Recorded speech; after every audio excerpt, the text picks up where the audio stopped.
A psychic ability test can give you some insight as to whether or not you have the ability to do psychic readings. Although it is important to know that an ability test cannot always determine if you are psychic or not. The reason for this is because there are several different types of tests, and each one will test for different abilities.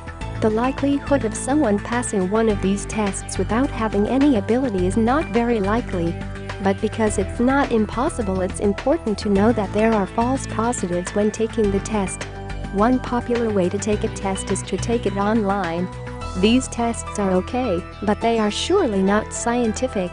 Although online tests can let you know which type of you may have, these tests will range from a questionnaire about things that you have experienced to questions that will have a random answer at the end of the test.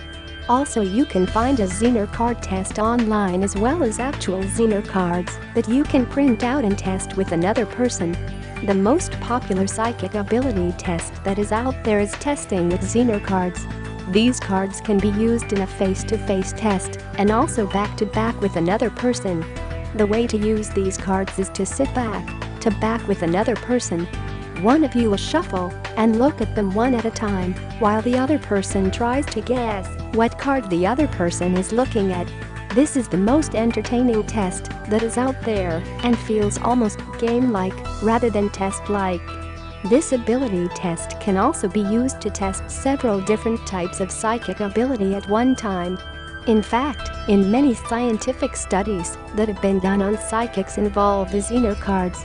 There is a lot of research being done on Spanish pesetas, and this type of test is just the beginning of that. Although science knows that there is something going on with the psychic, they are still unable to put their fingers on exactly how it works, and maybe they never will. One thing is for sure though, there will always be a psychic ability test out there that they think will trick the psychic or prove or disprove their abilities. Until science really understands what's going on with a psychic or how it all works, they will always be looking for the answers, and the answers may not ever be found.